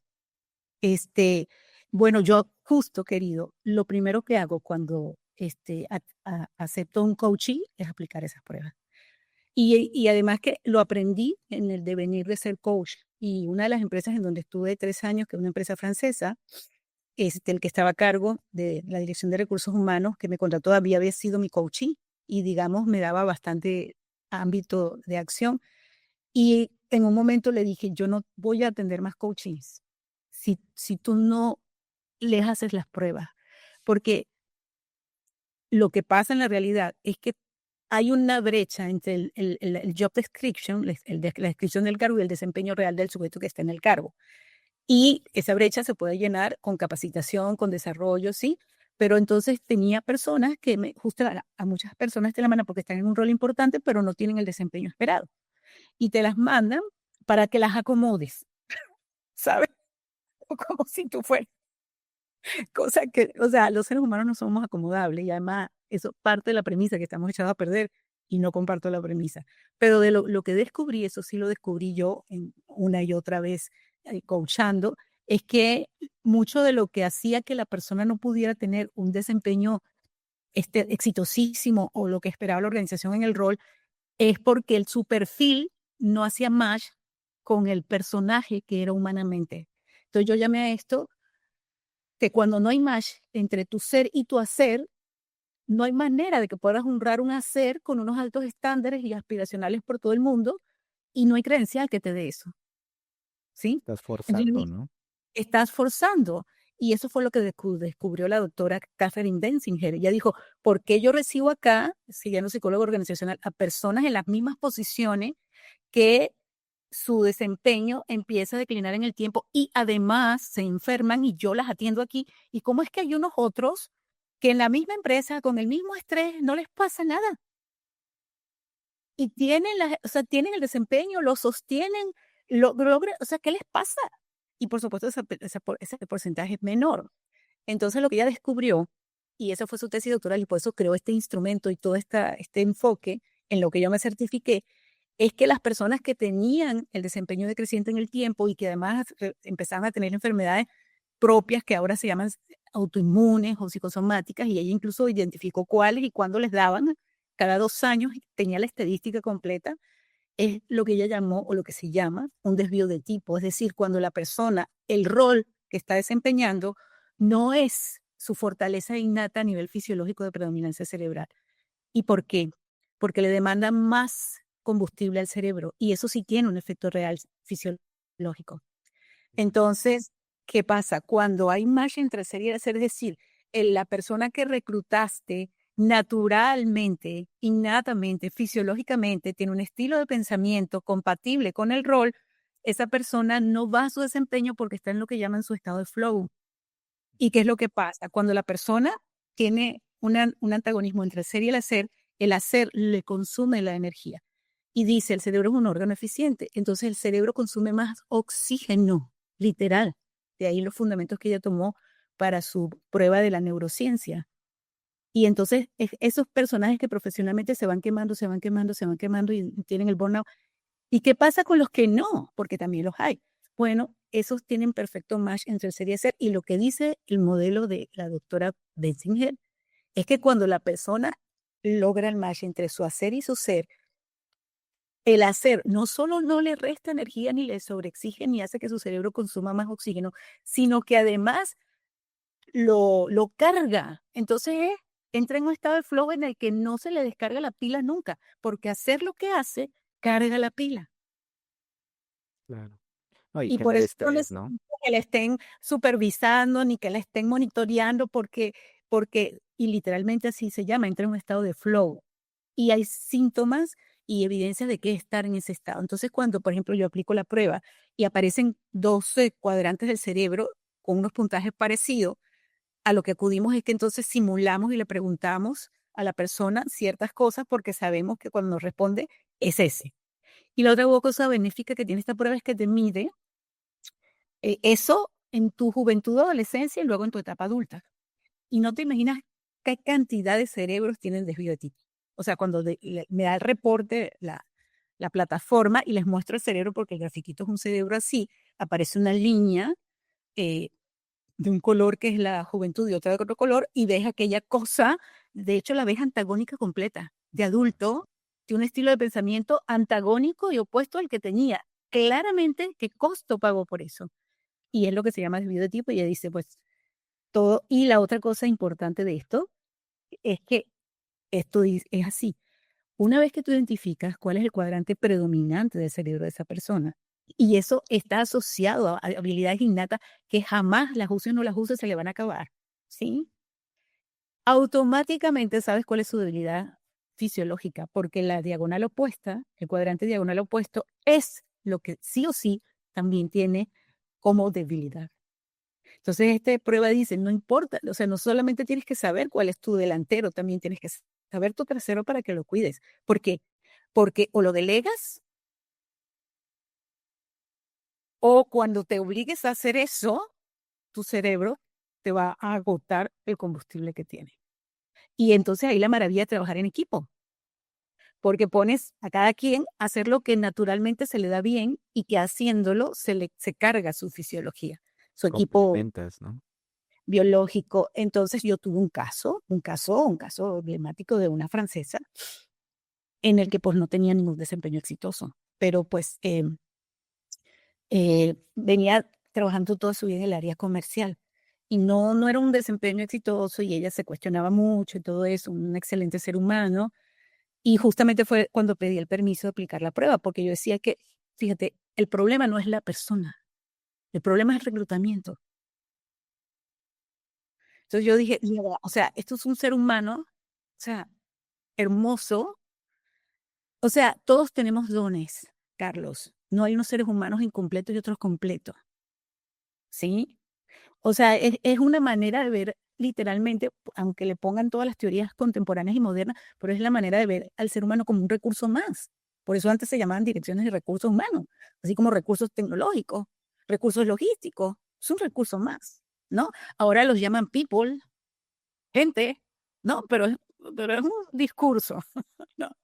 Y entonces, yo le dije, oye, yo observo esto y esto y esto y hago muchas cosas, le hago shadow coaching, es decir, estoy presente donde está en sesiones con su equipo de trabajo, o sea, tengo una observación súper aguda.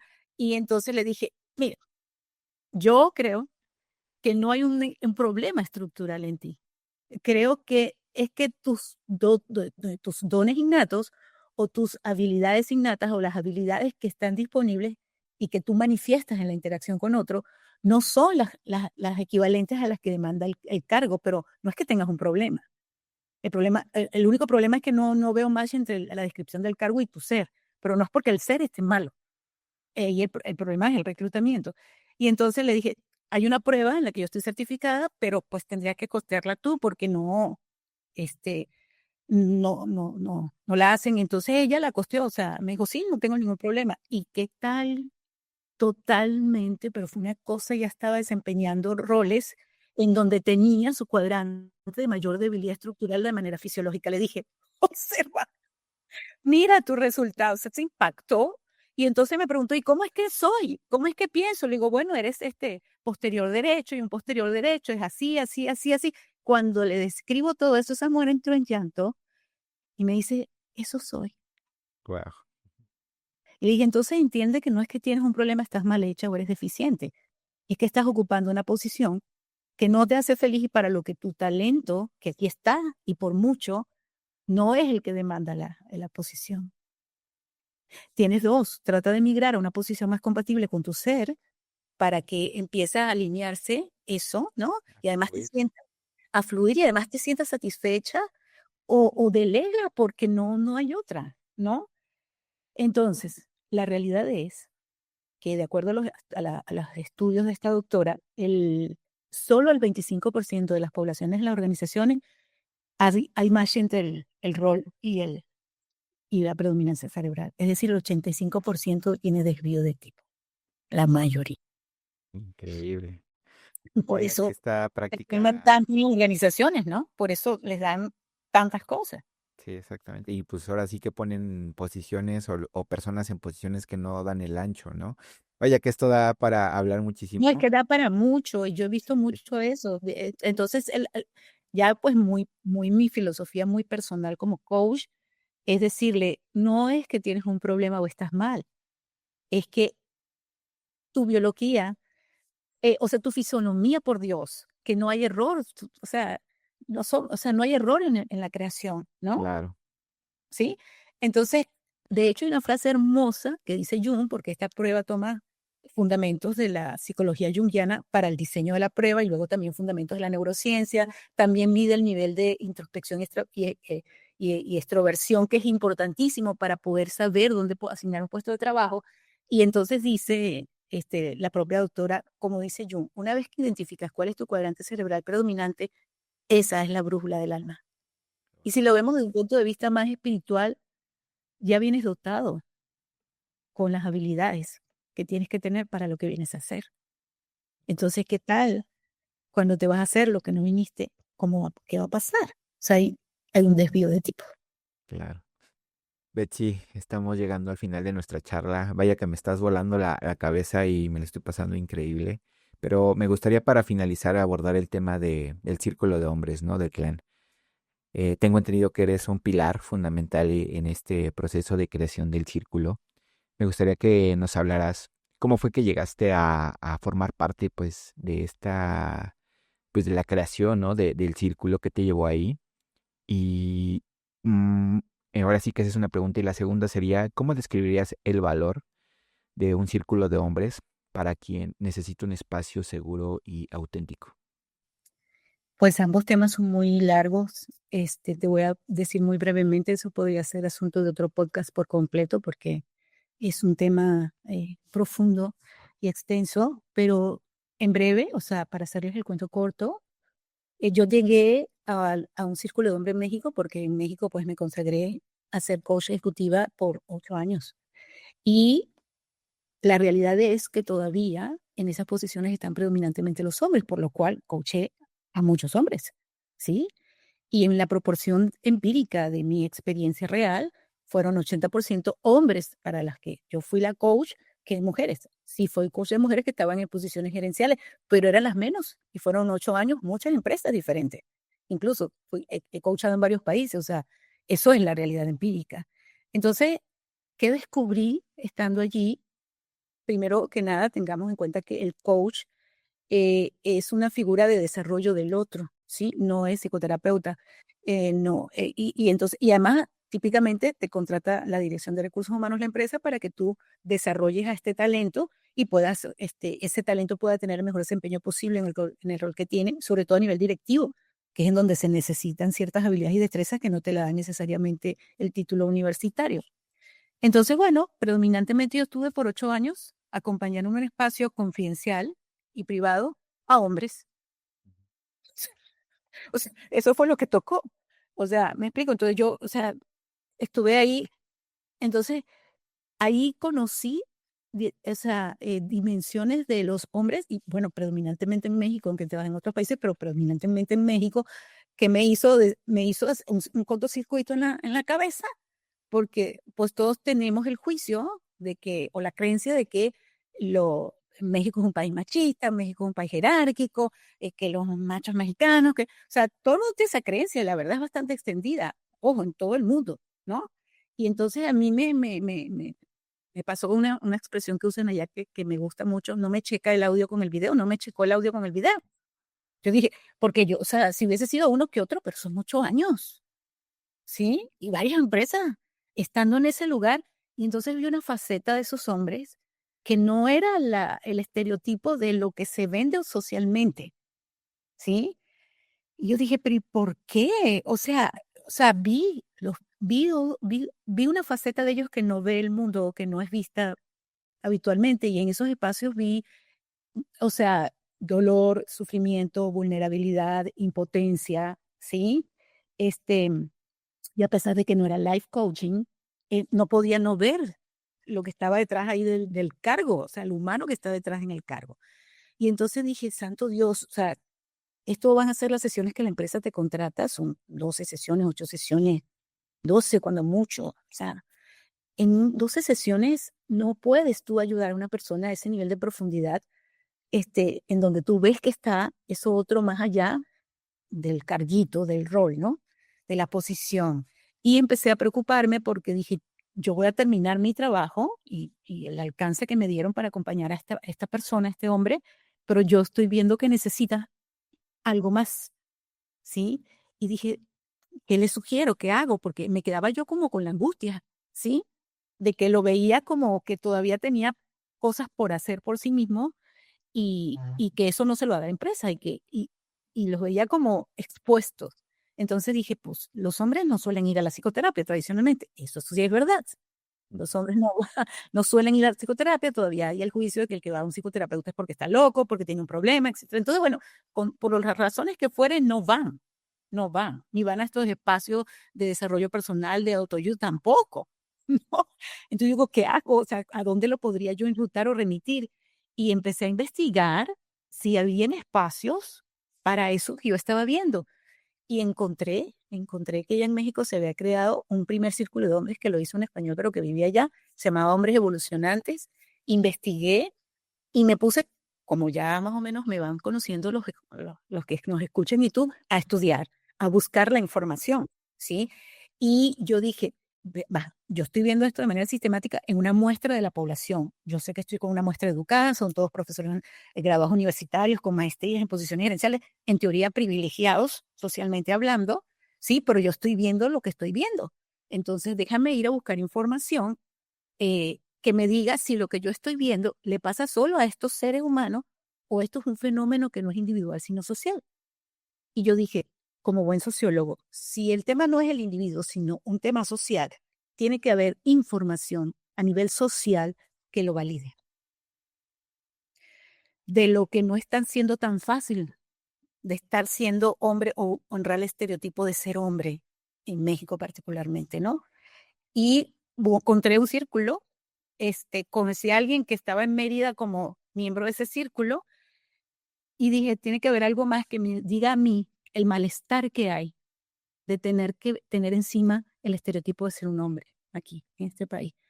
Y empecé a investigar y encontré, y el dato que encontré que me impactó mucho y que me hizo replantearme muchas cosas fue que en México, y lo pueden ustedes, todo el que escuche, verificar en el INEGI, de cada 10 suicidas, 8 son hombres. Y yo dije, wow, aquí tengo el dato. Mira, 4 décadas continuas. No es un fenómeno de un momentito, no es un fenómeno de una muestra de los hombres que yo vi, es un fenómeno social y colectivo. Claro. Yo dije, o sea, esto está invisibilizado, o sea, no es que no, lo que te digo, no es que no sufren, no es que no son vulnerables, es que solo no lo pueden mostrar. No, no está permitido, está censurado socialmente. Y yo sí, que van a implosionar, o sea, porque entonces además te das cuenta cuando ves las causas de muerte son distintas en los hombres que en las mujeres. Ves que la esperanza de vida es distinta, es menor en los hombres que en las mujeres. Ves que la manera en que los hombres se mueren es de un infarto o de un accidente, así, ¿no? No es que van con una enfermedad generativa, no. O sea, ok, yo observo aquí algo que me lo está diciendo los datos, no es que me lo están diciendo las personas. Y como digo yo siempre cuando di esta charla en el clan, la primera vez que fui, y miren que no es que yo estaba en el bando a favor de, o sea, a mí la realidad me, me llegó cerca porque la viví y yo dije, ya no puede ser que esto sea una casualidad. Y los datos así lo corroboraron.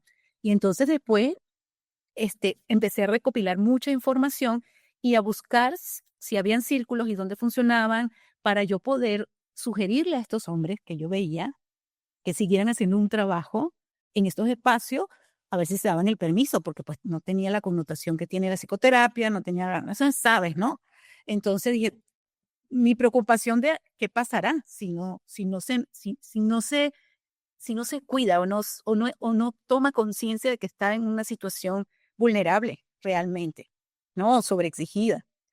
Este, y así fue como por pura casualidad. Llegué al círculo. Para, Y cuando llegué al círculo, dije, yo llegué aquí porque yo quiero saber a dónde puedo recomendar a los hombres que yo he coachado claro. y que yo considere que lo necesiten y ellos pues lo acepten, ¿no? Porque también hay todo un tema de orgullo, de ego, de imagen personal y de todo eso que lamentablemente todos tenemos también. Exacto. Para un hombre escéptico, ¿qué le dirías en una frase rápida para invitarlo a sentarse en el círculo? Un hombre escéptico. Yo no juzgo el escepticismo, ¿sí? Porque los escépticos son personas que no compran historias solo porque el otro la venda, sino que te pide pruebas, ¿sí? Entonces yo pues no lo veo mal, ¿no? El escéptico es un incrédulo a priori, ¿sí? Pero cuando pasa de ser incrédulo a crédulo es porque lo que vio lo convenció. Y no es que va así, así, ¿no? Entonces, a un escéptico yo le diría que se diera el permiso de experimentarlo y que él mismo se diga a sí mismo y que su cuerpo le diga cómo se sintió estando allí. Porque no hay nada que te pueda decir lo que vas a experimentar. O sea, la única manera de saber lo que te pasa es estando, ¿sí? Entonces, hay que van y se incomodan y eso es información para sí mismo, les puede decir, no, yo no estoy preparado para esto en este momento de mi vida. O sea, no tienen nada que perder con probar, porque pueden probar y decir, no me gusta, estoy totalmente convencido, sigo teniendo el juicio de que eso no sirve, o pueden probar y decir, wow, o sea, me sirve. Y es un espacio único que no tienen en ningún otro lugar. ¿Sí? No hay otro espacio, a menos que se den el permiso de tener un espacio de psicoterapia, que es un espacio acompañado, porque ¿qué hace la psicoterapia a un círculo? Es un espacio de crecimiento, desarrollo o autocuidado, autoconocimiento acompañado, asistido, en donde no solo soy yo con mi ego dándome preguntas y respuestas y metiéndome en el loop mental y no salgo, ¿sí? Los seres humanos somos biológicamente una especie gregaria, entonces los otros, siempre la interacción con los otros nos agrega valor. Entonces, si no sientes que puedes cuidar de ti yendo a un psicoterapeuta y crees que necesitas además cuidar de ti, que estás en ese momento, prueba eso. Y si no sientes eso, prueba aquello, pero prueba, darte el permiso de probar y de no querer y creer que solo puedes con todo. Sí, pues llegamos al final de nuestra charla. Se puede extender muchísimo por todo lo que nos has aportado, pero me gustaría que nos dijeras dónde se puede conocer más de ti, dónde podemos saber más de tu trabajo o incluso si aceptas coaches, ¿no? A través de tus asesorías y dónde pueden conocerte y saber más de ti. Bueno, sí, ahí tengo yo que pedir disculpas porque no tengo canales de comunicación con el mundo. O sea, tengo mi prejuicio con el tema de las redes sociales. Este, tengo un Instagram, pero no lo uso activamente, o sea, no hago mi oferta profesional por allí. Pues le podemos dar el Instagram y si alguno siente que algo le puede servir el contacto conmigo, yo también soy life coach, o sea, también hago coaching de vida y sí, yo atiendo personas, pero nunca he hecho publicidad, entonces no tengo todo este despliegue de marketing que ahora está de moda digital y que no tengo ningún problema con eso, pero la verdad, debo confesar mi negligencia en eso, no tengo esa infraestructura, pero le podemos darle el Instagram, que allí por lo menos me pueden mandar un mensaje, ¿sí? Si es que sienten de verdad que hay algo que les pueda servir de la compañía que yo pudiera brindarles, ¿sí? Claro. Solo sí, solo sí. Pero si ven y dicen, ay, qué buena conversación estuvo esta chica, me pareció buena y eso fue suficiente, está muy bien. Lo que los invito es a que si creen que necesitan busquen, porque hay otra de las lemas que digo que dicen siempre los chicos del clan del Circuito Hombre, dice, y se los dije y lo sostengo, de esta nadie sale solo. Entonces, si juzgan que lo necesitan, dense el permiso de pedir ayuda y de buscarla. Y pues yo puedo ser una, pero hay muchas otras ofertas, ¿no? Claro. Entonces, pues les dejo, te apunto mi Instagram y lo pones allí donde sea que lo pongas para que puedan tener acceso a eso si juzgan que lo necesitan. Ujú. Perfecto. Betsy, pues para finalizar, ¿te gustaría agregar algo más que nos haya dicho durante la charla y que para ti sea importante? La verdad que he hecho una excelente entrevista, Carlos, y además que me impresiona la sincronicidad de que la conexión tan fuerte. Gracias. Estoy, bueno, muy impresionada con eso, porque cuando me preguntaste por el BTSA, yo dije: "El colmo, por Dios, nadie en la vida me había preguntado por el BTSA". Y yo: "¡Ah! Yo tengo la certificación". Pero, ¿qué les quisiera decir a los que nos escuchan, bien sean hombres o mujeres, sí? Em, que no hay humano perfecto, que no es verdad que todos estamos mal hechos, rotos, incompletos, equivocados. Por Dios, no es verdad. Es lo que creemos y de ahí viene mucho sufrimiento y viene este tema de creer que una buena vida es una vida sin altas y bajas. Eso no es verdad. Entonces, ¿qué les quisiera decir? Cual sea el momento en el que están, sea este el momento de la alta o de la baja, está bien. Esa vivir es eso, ser humano es eso. Y como dice un refrán, ningún marinero aprendió en un mar en calma. Entonces, aprender y hacerse maestro de la vida, tener la maestría de la vida, pasa por vivirla como es, con luces y sombras, con altos y bajos, con éxitos y fracasos. Y eso no, que lo vivan, no implica que están mal, solo implica que están siendo humanos y están viviendo la vida. Eso es lo que implica. Entonces, saberse sostener y ser un poco más amoroso y compasivo consigo mismo, porque todos habitamos esos momentos, esos lugares y los vamos a seguir habitando. Yo en particular, mucho de lo que he aprendido, lo he aprendido transitando esos momentos y esos lugares. Wow, estupendo. Gran cierre, Betsy. Agradecido con tu tiempo. Muchísimas gracias. Te hago la invitación para una segunda charla porque estos temas dan para más. Pero de verdad, Pues mando un sí. fuerte abrazo hasta España y nos estamos viendo. Esperemos que pronto en presencial en alguna de esas. Sí, voy a México, estimo que voy a México por ahí en julio. Y Excelente. por supuesto voy al clan, ¿no? Entonces, también fui al clan acá en Barcelona. Sí, claro, te haré saber, Carlos. Y muchísimas gracias por ser el canal a través del cual este mensaje llegue a quien necesite escucharlo. Gracias a ti. Muchísimas gracias. Todo sea por un bien mayor. Nos estamos Así es. viendo. Adiós. Bye. Y llegamos al final de la charla de hoy. Cada paso que das en este viaje deja una huella en el barro de tus miedos. Hoy no te llevas consejos, te llevas experiencia tallada con tu verdad. La batalla no termina aquí. El enemigo acecha, rutinas que te adormecen, excusas que te visten de mentiras, pero ahora sabes dónde está su punto débil. Si esta charla resonó contigo, si una frase se clavó como espina en tu costado, no la arranques. Es un recordatorio del camino que has atravesado.